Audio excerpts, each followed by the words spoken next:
주 예수 그리스도의 은혜가 성도 여러분과 함께 하시기를 바랍니다. 우리 다 함께 일어나시어 왕이신 그리스도 주일 예배를 하나님 앞에 드리겠습니다.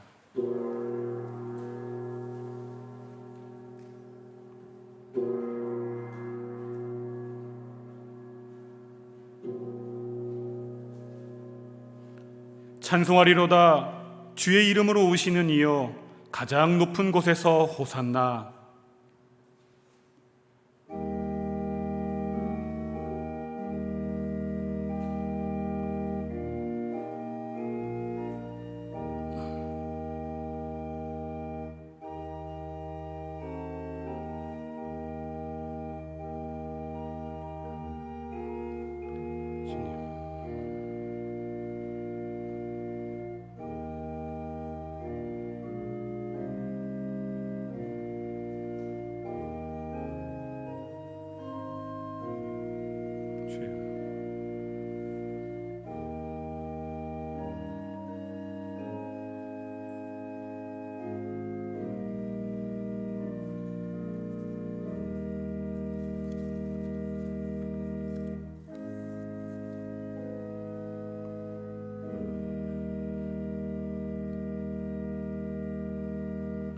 전능하시고 영원하신 하나님, 우리의 주요 왕이시며 하나님께서 사랑하시는 아들 안에서 만물을 회복하는 것이 하나님의 뜻이십니다. 죄로 말미암아 분열되고 종된 이 땅의 백성을 예수님의 온유와 사랑의 다스리심 아래 자유케 하시고 하나 되게 하소서. 이제와 영원토록 성부와 성령과 함께 한 하나님으로 살아계시고 다스리실 왕 되신 우리 주 예수 그리스도의 이름으로 기도합니다. 아멘.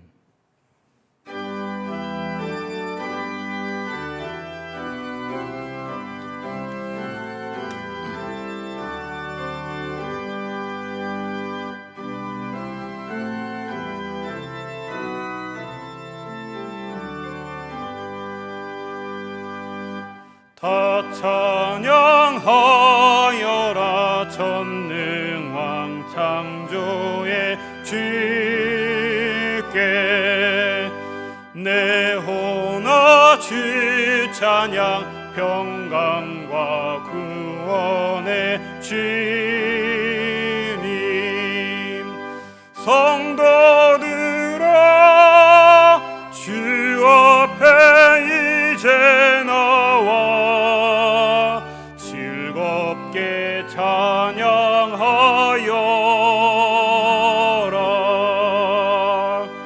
다 찬양하여라. 놀라운 만유의 주께 포근한 날개 및 늘 품어주시는 주님. 성도들아 주님의 뜻 안에서 내 소원 다 이루리라.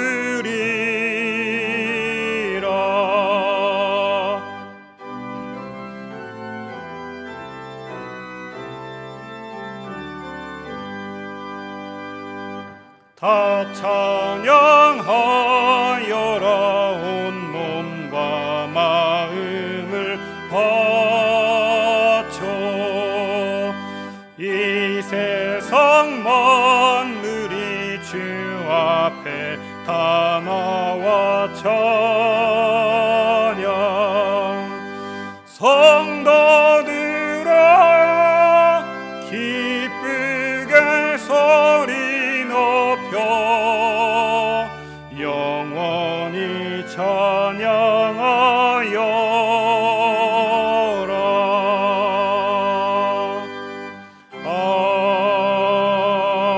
아멘.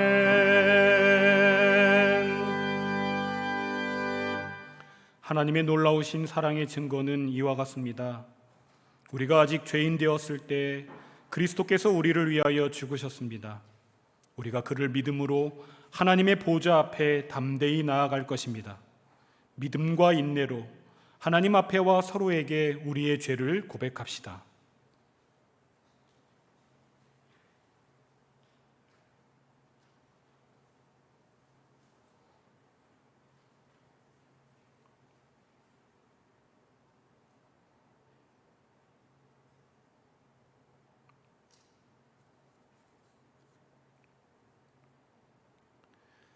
우리 다 같이 한 목소리로 고백의 기도를 드리겠습니다. 의로우신 하나님, 예수 그리스도에게 면류관을 씌우심으로 만물의 주로 세우셨습니다. 우리가 예수님 앞에서 무릎 꿇어 경배하지 않았고 왕 대신 그를 시인하기를 지체했음을 고백합니다. 우리는 이 세상의 권세에게 충성을 바쳤고 정의와 사랑의 다스림을 받지 않았습니다. 주여 자비하심으로 우리를 용서하소서. 우리를 일으키셔서 그를 만물의 왕으로 찬양하게 하시고 우리로 하여금 우리 주 예수 그리스도의 계명에 순종하는 충성스러운 사자가 되게 하소서. 복된 소식을 들으십시오. 주님의 자비는 영원토록 변함이 없으십니다. 내가 예수 그리스도의 이름으로 성도 여러분에게 선언합니다. 여러분은 용서함을 받았습니다.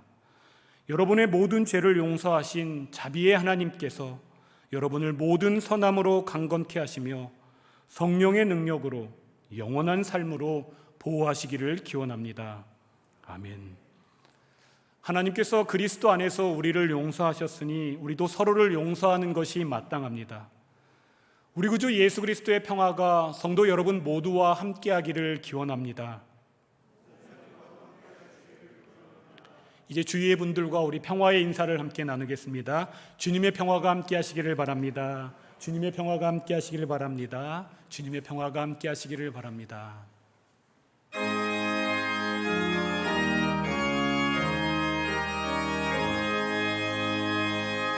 만복의 근원 하나님,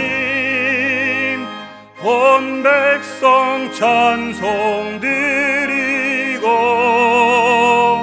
저 천사여 찬송하세. 찬송 성부 성자 성령.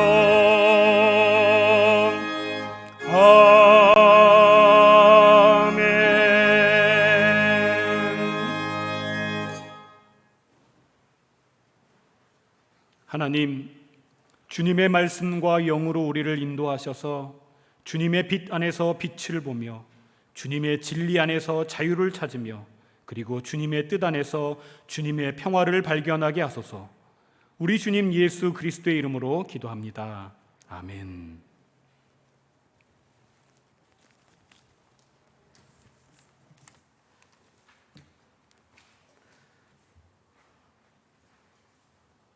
우리에게 주시는 복음서 말씀은 마태복음 18장 15절에서 17절입니다.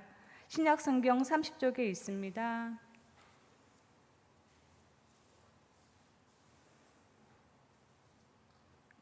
성령께서 교회에게 주시는 말씀을 들으십시오.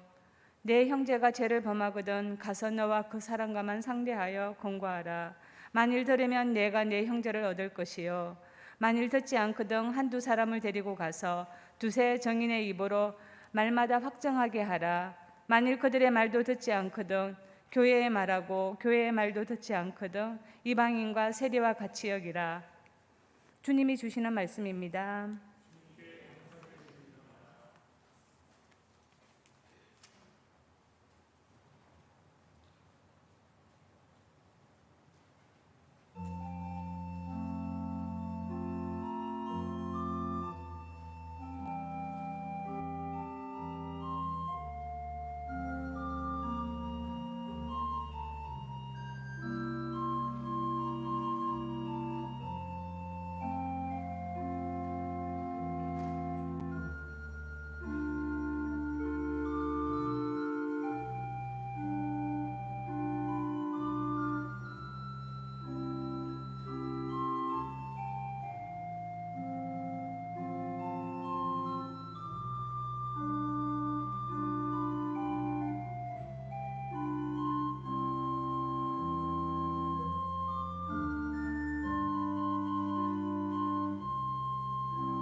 오늘 우리에게 말씀을 전해주실 목사님은 연세대학교에서 마태복음을 연구하시어 박사학위를 하시고요, 현재 연세대학교 학부대학에서 기독교 교양학을 연구하고 가르치고 계신 김학철 목사님이십니다. 목사님께서 돌이키는 공간이 필요합니다라는 제목으로 말씀 전해주실 때 우리 성도 여러분에게 모두 은혜의 시간 되시기를 바랍니다.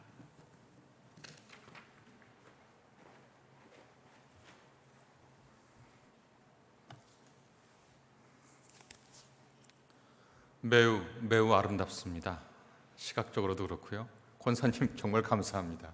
제가 하루에 1시간 정도 바흐 음악을 듣는데 아주 아름답습니다. 오늘 설교는 인간이 하나님 안에서 다른 인간을 대하는 근본 태도에 관한 주님의 말씀을 나누려고 합니다. 우리가 갖고 있는 경전인 성경은 어떤 부분에서는 다른 서양과 동양의 고전과 뜻을 같이 합니다. 가령 맹자와도 그렇습니다. 맹자 공손추 편을 보면 이런 구절이 있습니다. 무 측은지심 비이냐, 측은지심 인지다냐라는 말이 있습니다. 측은지심이 없으면 인간이라 할 수 없으니 측은지심이라는 것은 인의 극단에 있는 최고의 덕목이다, 이런 뜻이지요.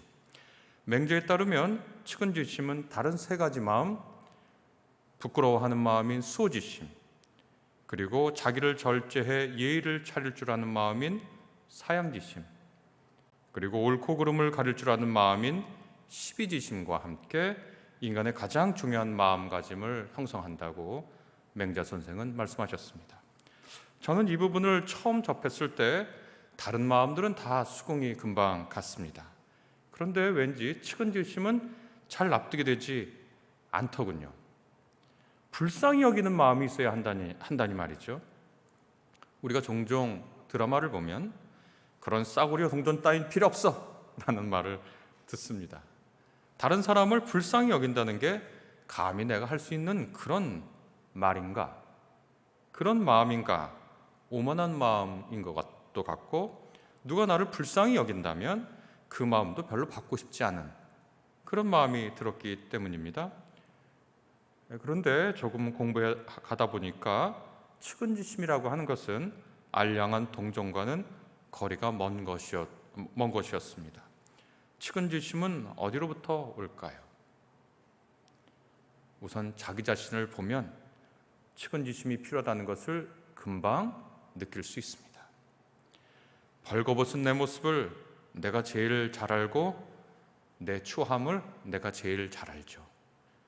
그래서 거울 앞에 섰을 때 굳이 윤동주의 시를 빌지 않더라도 손으로 또는 발로 거울을 닦아가며 비춰보면 부끄럽고 추한 모습의 나를 발견하게 됩니다. 자아성찰에서 측은지심이 옵니다. 내가 불쌍히 여길 만한 사람이구나. 측은지심은 또 다른 사람을 볼 때도 옵니다. 그 사람도 나와 똑같이 벌거벗고 연약하고 취약하고 못난 생각을 하는 그런 사람이구나. 우리는 서로에게 상처를 주고받으며 가해자와 피해자를 번갈아가며 살고 있구나. 그래서 우리는 측은지심이 필요한 사람들입니다. 예수께서도 측은지심과 있다는 말씀을 하셨는데 그러한 마음과 태도를 어떻게 설명하는지 오늘 말씀과 마태복음서에 있는 이것과 관련된 말씀을 살펴보면서 주님의 마음을 같이 나누고자 합니다. 우리가 제일 잘 아는 구절은 마태복음서에 여러 있는데요, 마태복음서 1장에도 있습니다. 마태복음서 7장 1절은 흔히 이렇게 번역하는데요, 비판받지 아니하려거든 비판하지 말라. 너희가 비판하는 그 비판으로 너희가 비판을 받을 것이요 너희가 헤아리는 그 헤아림으로 너희가 헤아림을 당할 것이다. 이렇게 우리에게 예수의 말씀을 전해주고 있습니다.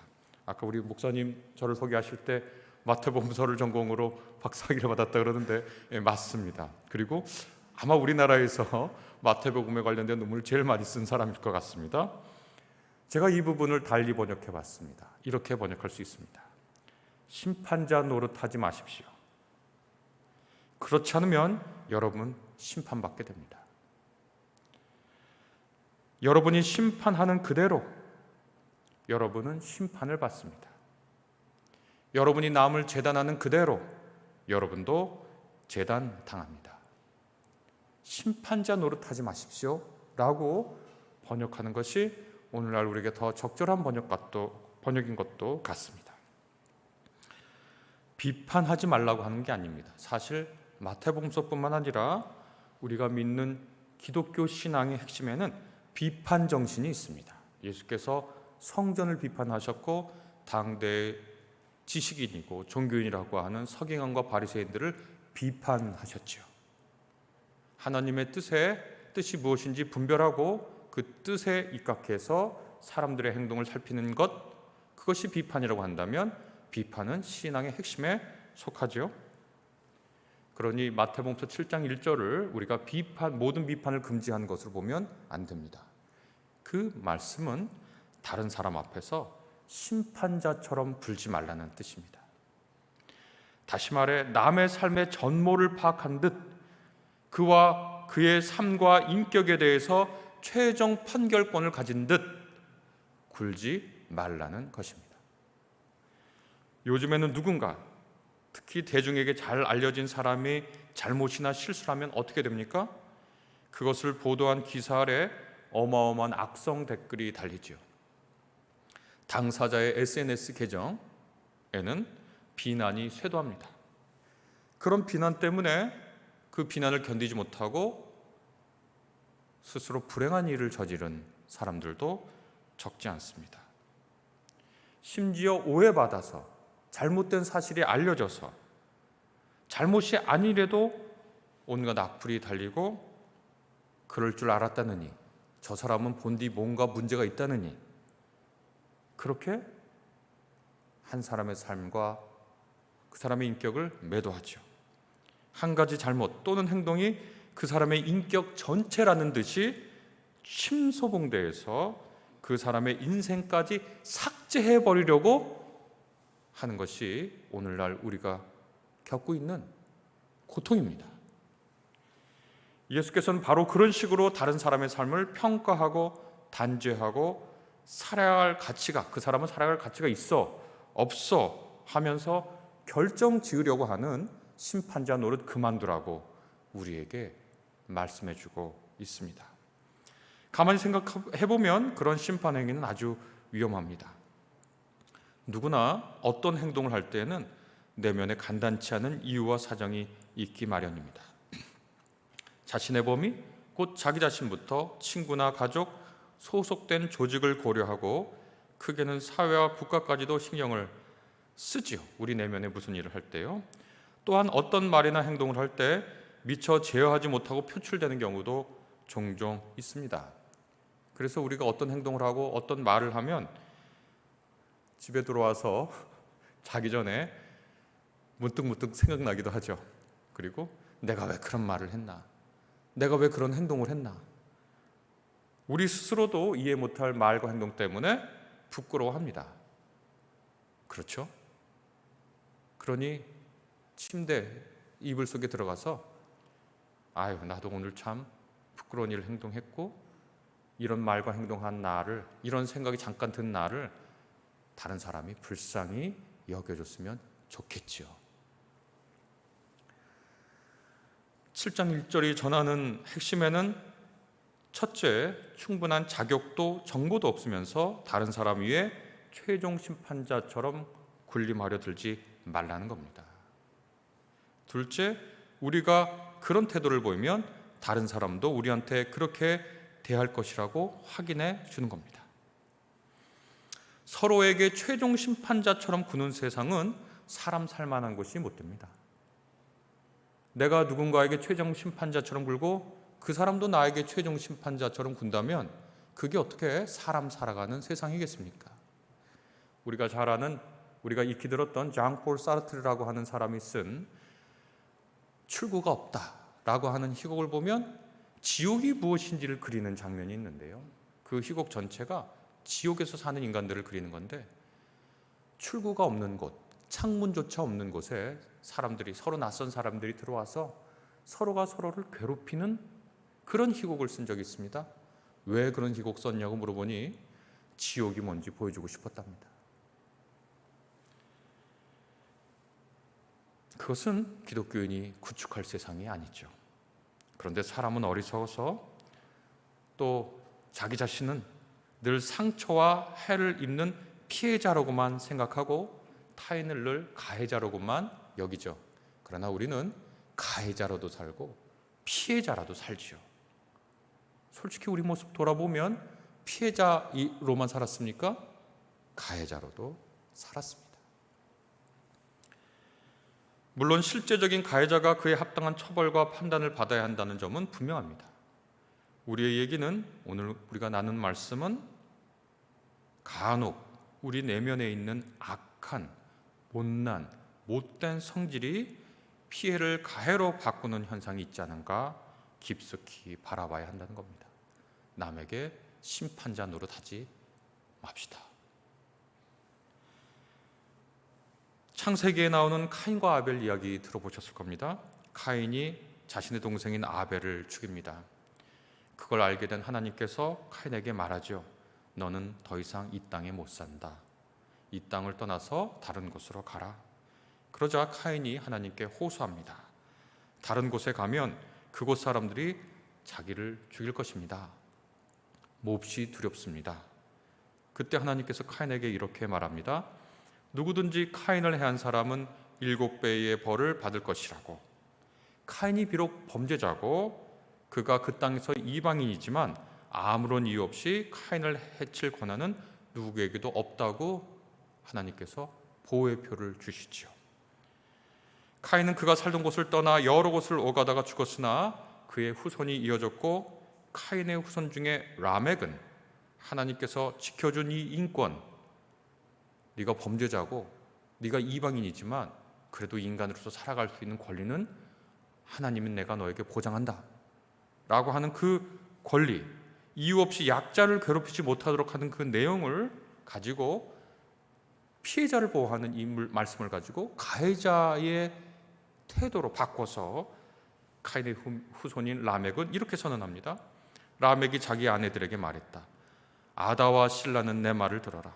라멕의 아내들은 내가 말할 때 귀를 기울여라. 나에게 상처를 입힌 남자를 내가 죽였다. 나를 상하게 한 젊은 남자를 내가 죽였다. 카인을 해친 벌이 7갑절이라면 라멕을 해치는 벌은 70갑절이다. 다시 말해 약자와 비록 범죄자라도 그는 인간으로 살아갈 권리가 있다라고 하는 하나님의 말씀을 터무니없을 정도로 잔인한 보복의 말로 바꿔버렸습니다.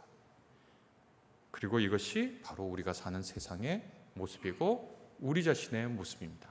기독교인은 하나님의 진리 앞에 선 사람들이기 때문에 우리는 진리의 이름으로 다른 사람 위에 심판자처럼 굴려고 하는 유혹을 받기가 아주 쉽습니다.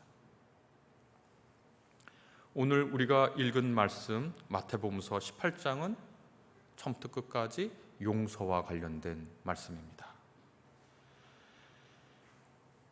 이 말씀을 보면 참 정교하게 이 말씀이 꾸려져 있는 것을 우리가 알 수 있습니다. 18장 15절부터 다시 제가 새 번역으로 읽어보면 이렇게 되어 있습니다.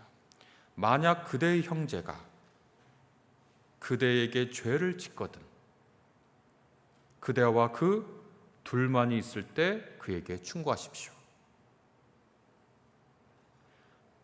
이것은 제가 번역한 것입니다. 만약 그가 그대의 말을 들으면 그대의 형제를 얻은 것입니다.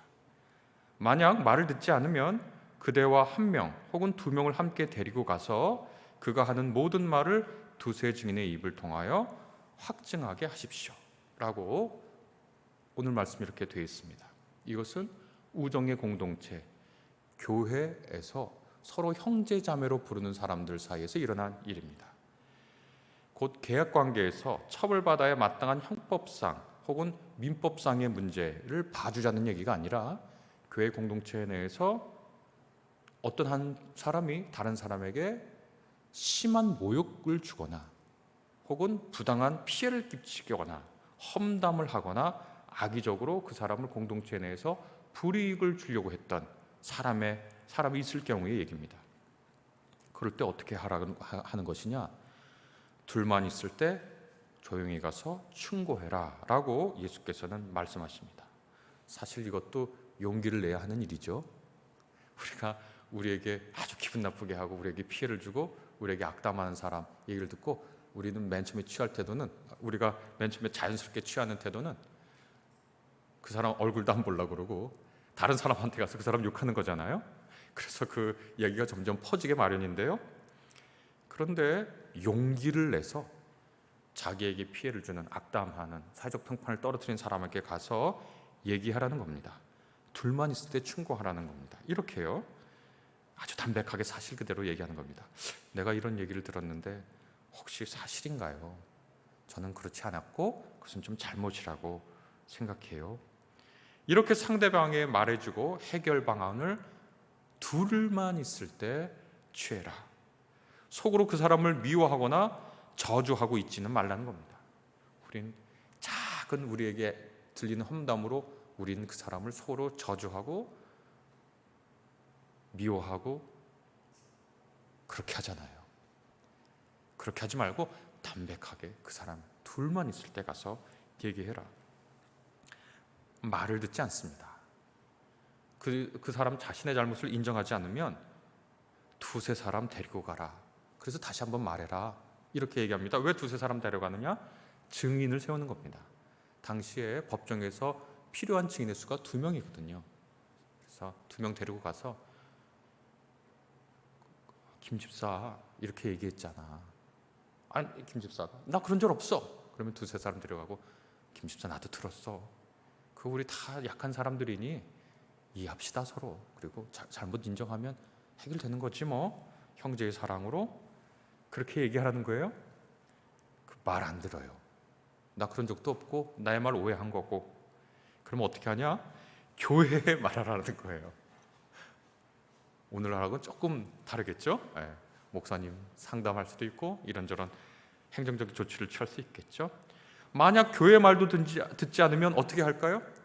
우리가 읽은 개역성경이나 또 다른 새번역이나 공동번역에는 교회 말도 듣지 않거든 이방인과 세리로 여겨라 이렇게 번역해 있습니다. 그런데 저는 여기서 왜 이 단어를 번역하지 않았는지 매우 의아합니다. 왜냐하면 헬라어 성경에는 그냥 나와 있거든요. 어떤 단어를 생략하고 번역했냐면 너에게라고 하는 단어를 생략했습니다. 단수 너에게. 그러니까 이건 어떻게 읽어야 되냐면 그들의 말도 듣기를 거절하면 교회에 말하십시오. 만약 교회의 말도 듣지 않으면 그 사람은 그대에게 이방인이나 세리 같은 사람은 됩니다. 이건 무슨 말일까요? 이것은 무슨 말일까요? 자신의 잘못을 인정하고 사과하지 않는 그 사람, 공식 절차로 들어가도 교회 말도 듣지 않아요? 그러면 그 사람은 그대에게는, 곧 피해자 그대에게는 이방인이나 세리 같은 사람이 돼서 이제 그 사람, 너는 권리가 있어. 어떤 권리냐? 그 사람 이방인처럼 생각할 권리가 있어. 세리처럼 생각할 권리가 있어. 그러나 너에게 그런 권리가 있는 거지 이 사람의 다른 삶은 그대로 살게 놓아둬. 왜냐하면 그 사람은 돌이키는 공간이 필요하거든요. 그 사람은 다시 스스로 뉘우칠 공간이 필요하거든요. 우리는 저 사람 내가 피해자인데 내 말도 안 듣고 두세 사람의 말도 안 듣고 교회 말도 안 들어. 저 사람 나쁘지? 이상하지? 라고 말하고 다니지 말아요. 왜? 너는 너에겐 그렇게 나쁜 사람이야. 근데 그 사람도 살아갈 공간, 돌이킬 공간을 놔둬. 그래서 저는 이 17절에 있는 이 단어 하나 빠진 게 매우 중요한, 번역할 때 단어 하나 빠진 게 매우 중요한 것이라고 생각합니다. 그대에게는 이방인과 세리가 됩니다. 그러나 다른 사람에게는 여전히 다른 삶을 살 수 있는 공간이 허락돼야 됩니다. 저는 이것이 마태복음서에 있는 원수를 사랑하라고 하는 계명과 있다고 생각합니다. 원수를 어떻게 사랑합니까? 원수 사랑할 수 없죠. 원수를 사랑하는 길은 뭐냐? 내게는 원수지만 그 사람도 삶을 살죠. 그 사람이 살아갈 공간을 확보하는 것을 부정하지 않는 겁니다. 그대에게는 그 사람은 잘못된 것입니다. 그러나 그 사람이 공동체에서 추방되어야 된다고 애쓰거나 저 사람 안 내보내면 내가 나가 라고 하지 말라는 겁니다. 돌이키는 공간은 그 사람에게도 필요하고 이미 우리가 얘기했지만 나에게도 필요합니다. 그거 잘 모르겠으면 윤동주의 시대로 손이나 발로 거울을 박박 문지로 닦아서 그 안에 비친 내 모습 보면 내게도 살아갈 공간, 돌이킬 공간이 주어졌지 하고 내 인생 전반을 돌아보며 확인하게 됩니다. 저는 용서 많이 받고 산 사람입니다. 여러분 어떠십니까? 저는 참 잘못한 거 많습니다. 정말 교회에서도 직장에서도 인간관계에서도 제 아들, 딸, 부인에게도.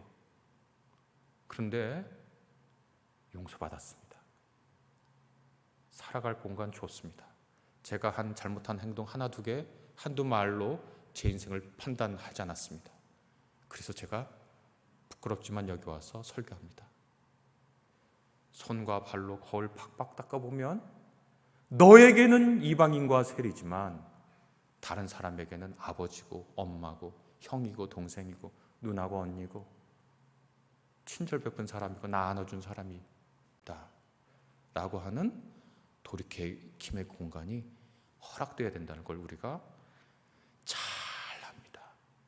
잘 압니다.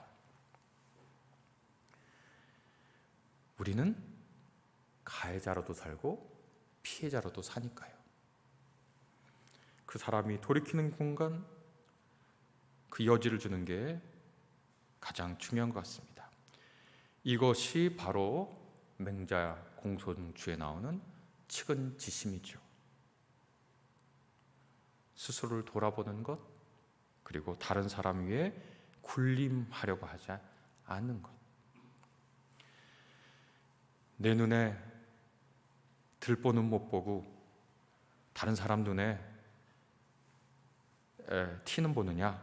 예수께서 또 마태복음서 7장 2절에 5절에서 하신 말씀이잖아요. 세네카가 한 얘기가 아주 생생한 비유로 남아 있습니다. 다른 사람의 잘못은 분별하고 자기 자신의 것은 잊어버리는 사람은 바로 바보들의 특징을 보여준다. 또 다른 표현도 있는데요. 내가 너의 잘못을 볼 때 너의 눈에는 눈곱이 잔뜩 끼고 진흙을 잔뜩 바른 채로 있더니 왜 너의 친구의 잘못을 볼 때 너의 눈은 독수리처럼 날카로운가? 그렇죠. 우리가 그렇게 살았습니다. 우리가 읽은 마태복음서 18장에 있는 다른 말씀은 우리가 잘 아는 만달란트 탕감받은 종의 비유를 얘기합니다. 만달란트를 탕감받았습니다. 하나님께로부터도 받고 우리 엄마한테도 용서받았고 아버지한테도 용서받았습니다. 친구들한테 용서받았고 내 자식한테도 용서받았고 내 동료한테도 용서받았습니다. 그런데 그 용서받은 양과 내가 용서하는 양을 비교해 보면 어떨까요? 내가 지금까지 살면서 용서받은 양과 그 횟수와 내가 용서한 횟수를 마치 대차대조표 그리듯 그려보면 어떨까요? 그러면 이 마태복음서 18장에 있는 만달란트 탕감받은 종의 비유가 생생하게 다가올 겁니다. 그렇지, 내가 용서한 것보다 용서받은 것이 더 많았지. 이렇게 측은지심을 우리 스스로 가질 때 우리는 우리 앞에 펼쳐진 측은지심의 세상에서 살게 됩니다. 우리가 다른 사람 위에 심판자 노릇하려고 하면 우리는 심판자들로 가득 찬 세상에서 살게 되겠죠. 안동교회는 어떠한 교회를 만드시겠습니까? 심판자 노릇하는 교회를 만들겠습니까? 아니면 불쌍히 여기는 사람들이 서로를 용서하는, 돌이키는 공간을 놓아주는 측은지심의 교회로 만드시겠습니까? 기도하겠습니다. 주님 감사합니다. 우리가 용서받고 살았는데 용서하는데 인색했습니다. 우리의 못난 모습 불쌍히 여겨 주옵소서. 우리가 다른 사람을 작은 정보, 작은 이야기, 작은 행동 보고 저 사람 저래라고 심판자처럼 불었습니다. 부끄럽습니다. 용서하여 주옵소서. 예배 가운데 주님, 진리와 기쁨과 평화 속에 우리의 모습 받아 주옵소서. 예수님의 이름으로 감사하며 기도합니다.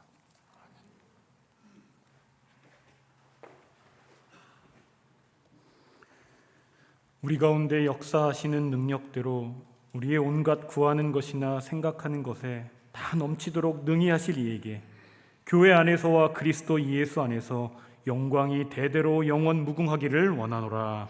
아멘. 나는 전능하신 아버지 하나님 천지의 창조주를 믿습니다. 나는 그의 유일하신 아들 우리 주 예수 그리스도를 믿습니다. 그는 성령으로 잉태되어 동정녀 마리아에게서 나시고 본디오 빌라도에게 고난을 받아 십자가에 못 박혀 죽으시고 장사된 지 사흘 만에 죽은 자 가운데서 다시 살아나셨으며 하늘에 오르시어 전능하신 아버지 하나님 우편에 앉아 계시다가 거기로부터 살아있는 자와 죽은 자를 심판하러 오십니다. 나는 성령을 믿으며 거룩한 공교회와 성도의 교제와 죄를 용서받는 것과 몸의 부활과 영생을 믿습니다. 아멘.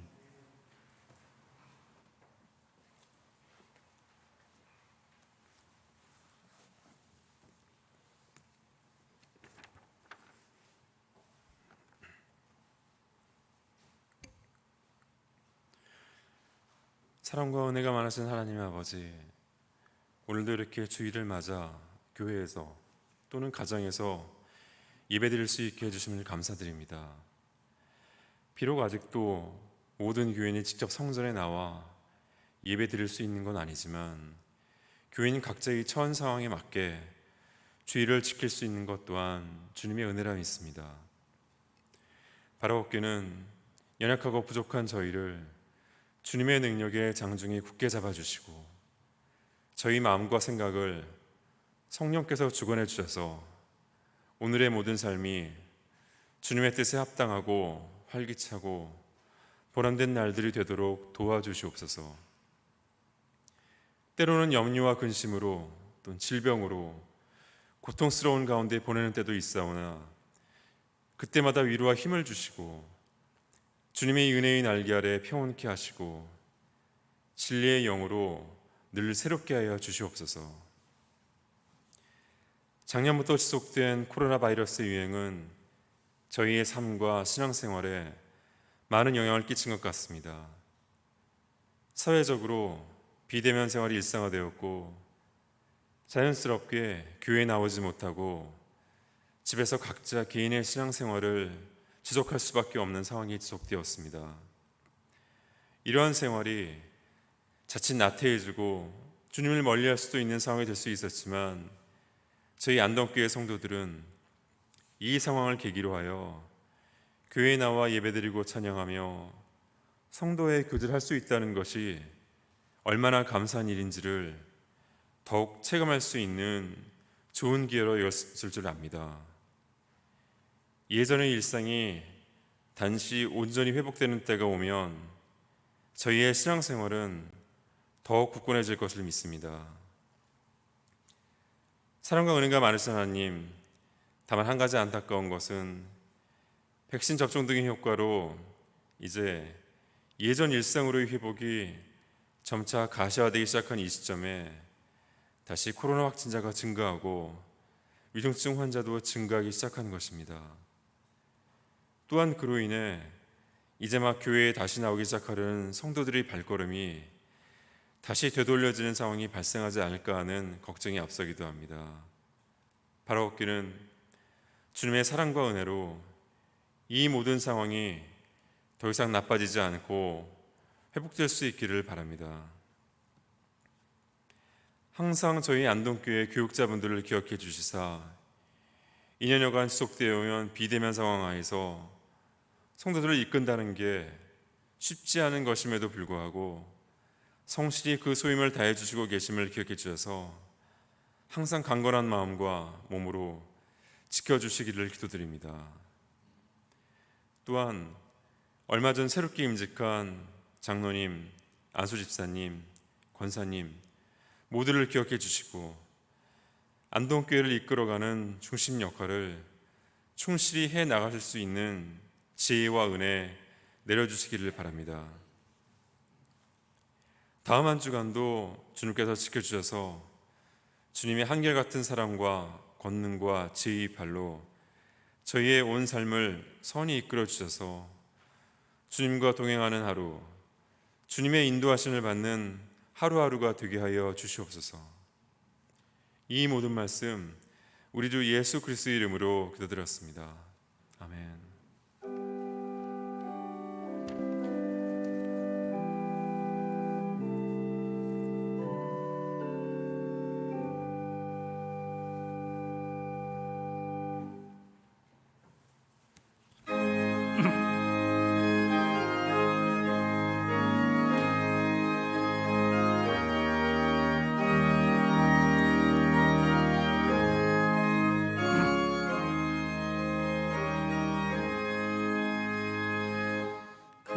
금죄에 빠진 나를 주 예수 건지사 그 넓은 품에 다시 품으신 은혜는 저 바다보다 깊고 저 하늘보다 높다.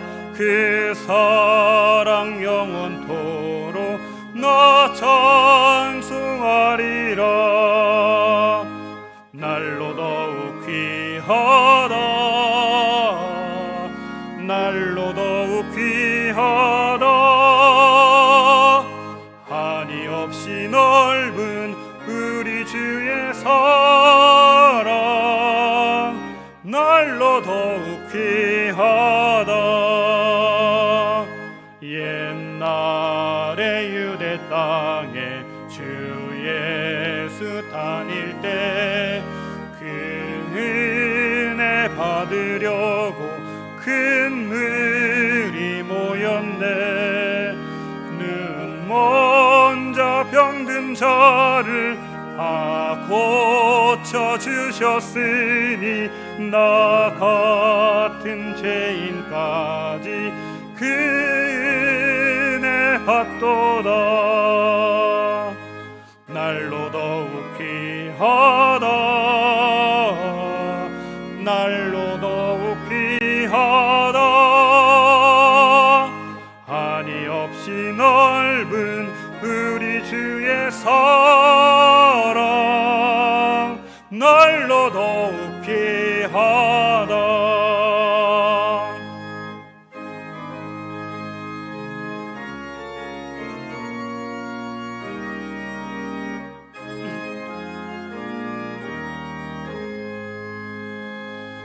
주 크신 사랑으로 만 백성 위하여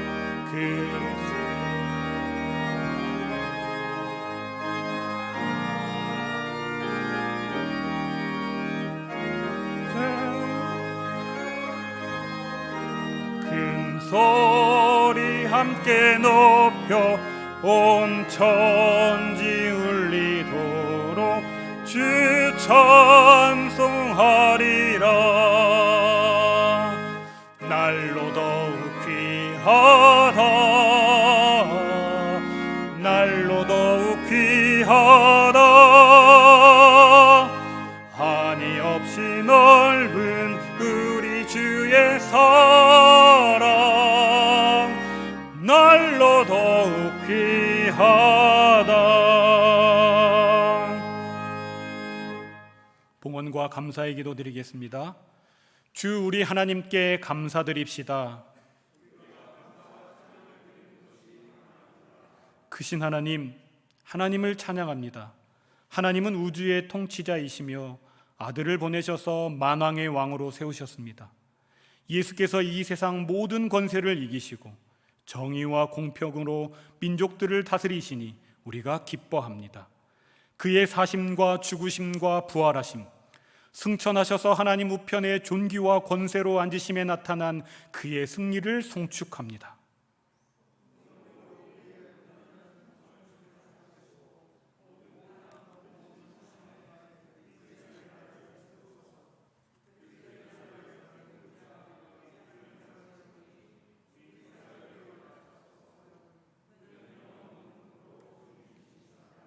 아멘. 하늘에 계신 우리 아버지, 아버지의 이름을 거룩하게 하시며 아버지의 나라가 오게 하시며 아버지의 뜻이 하늘에서와 같이 땅에서도 이루어지게 하소서.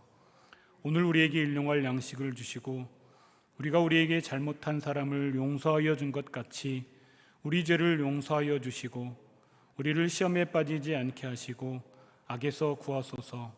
나라와 권능과 영광이 영원히 아버지의 것입니다.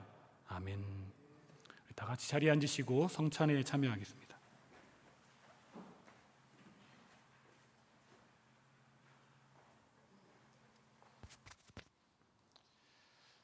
형제자매 여러분, 이것은 하나님 백성의 기쁨의 잔치입니다.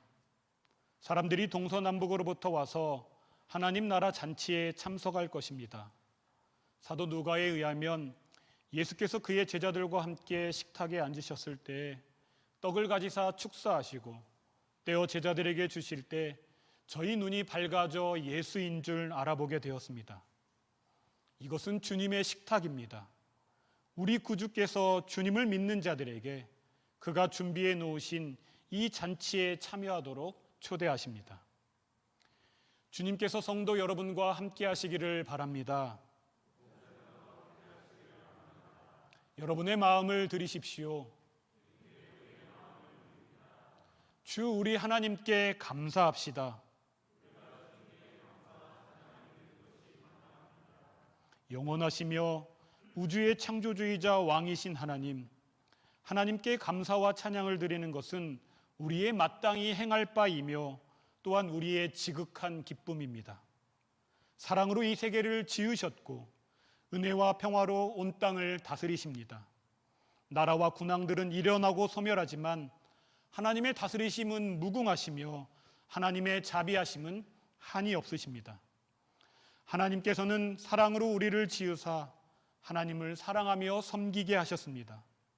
우리가 하나님에게서 떠나 우리가 손으로 만든 우상들 앞에 무릎을 꿇었을 때에도 예언자들을 보내셔서 우리를 하나님의 길로 돌이키게 하셨습니다. 하나님께서는 우리에게 거룩한 나라의 계시를 보여주사 우리로 하여금 의에 줄이고 정의에 목마르게 하시며 민족들의 교만과 탐욕을 꺾고 평화가 이기는 날을 사모하게 하셨습니다. 그러므로 우리가 하나님을 찬양합니다. 영광스러운 주님의 이름을 영원토록 노래하는 하늘 보좌 둘레의 종들과 모든 시대, 모든 곳의 모든 성도들과 함께 우리의 목소리를 높여 주님을 찬양합니다. 거룩 거룩 거룩하시다 오늘 위에 주 하나님. 거룩 거룩 거룩하시다 오늘 위에 주 하나님. 우리가 하나님께 감사를 드리나니 주 예수께서 죽으시기 전날 밤에 떡을 가지사 살해하시고 떼어 제자들에게 주시며 가라사대 받아 먹으라. 이것은 너희를 위한 내 몸이니 이것을 행하여 나를 기념하라 하셨나이다. 이와 같이 잔을 가지시고 가라사대 이 잔은 너희의 죄사함을 위하여 흘리는 바 내 피로 세운 새 언약이니 이것을 행하여 마실 때마다 나를 기념하라 하셨나이다. 주 예수여, 주님을 찬양합니다.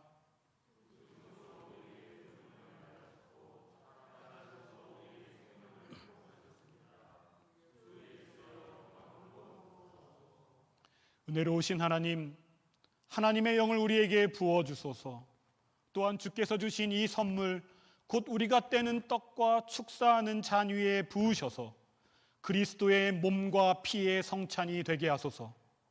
하나님의 영으로 우리가 살아계신 그리스도와 하나 되게 하소서. 또한 그의 이름으로 세례받은 모든 이와 연합하게 하셔서 우리가 어디에서나 섬김으로 하나 되게 하소서. 이 떡이 우리를 위한 그리스도의 몸이듯 우리를 보내셔서 세상 가운데 그리스도의 몸이 되게 하소서.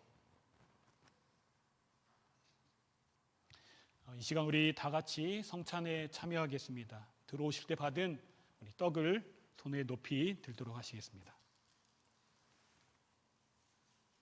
혹시 들어오실 때 떡을 못 받으신 분은 손을 들어 펴 주시면 준비하겠습니다.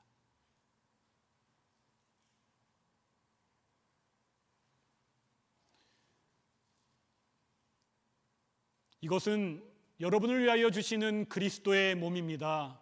아멘.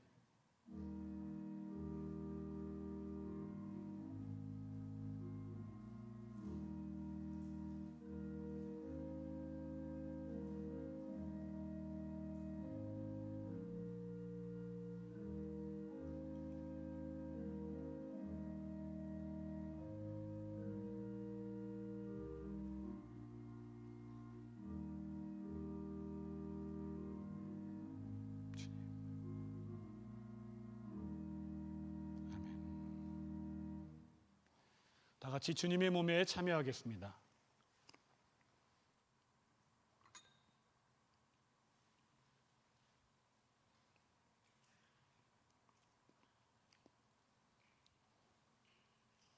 우리 잔을 높이 드시고요. 주님의 피에 참여하겠습니다.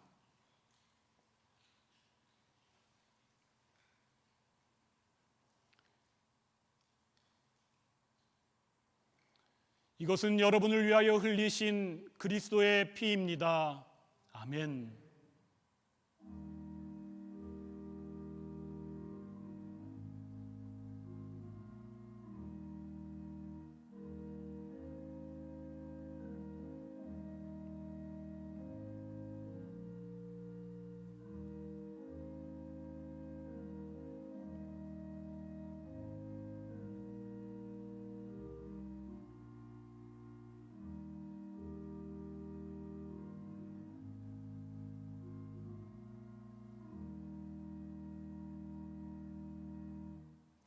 주님의 피에 참여하겠습니다.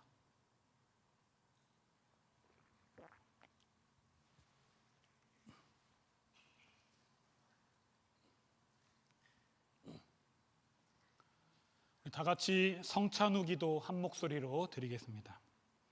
오 하나님, 우리를 인도하셔서 이 세상을 하나님의 사랑과 정의와 평화의 나라에 합하게 하소서.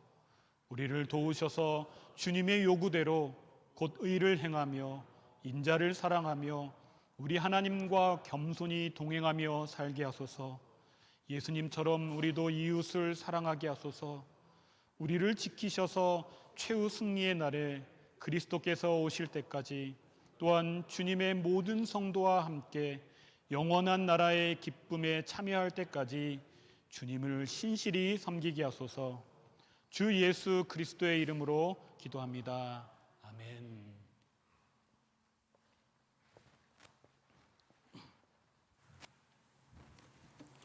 모두 자리에 앉으셨죠? 네, 자리에 앉으시려고 하는데 교회 소식 알려드리겠습니다. 오늘 말씀을 전해주신 우리 김학철 목사님께 이 시간 우리 감사의 말씀을 드리고요. 또 우리 이 시간 다 같이 감사와 환영의 마음을 담아 한번 박수를 보내드리도록 하겠습니다.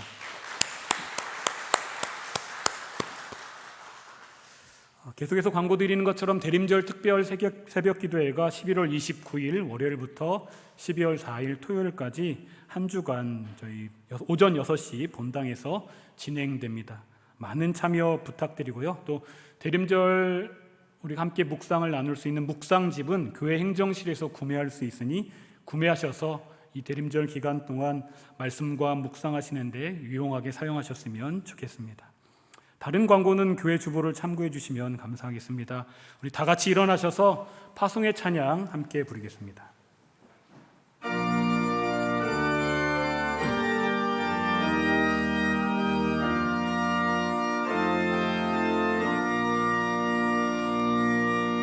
주님의 평화가 우리의 만남 속에 넘치게 하소서, 넘치게 하소서. 평화의 주여, 평화의 주여, 주님의 나라가 우리 가운데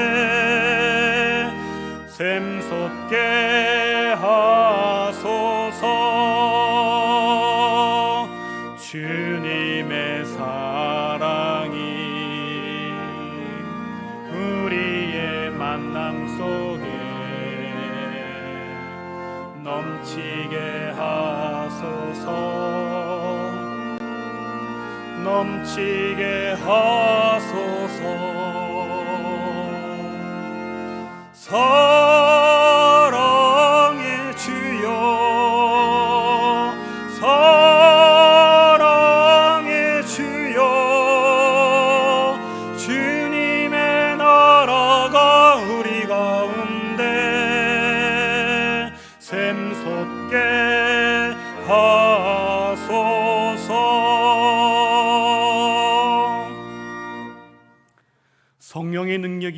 성령이 주시는 능력 가운데 기뻐하면서 세상으로 나아가십시오. 주 예수 그리스도의 은혜와 하나님의 사랑과 성령의 교통하심이 너희 무리와 함께 있을지어다. 할렐루야. 아멘.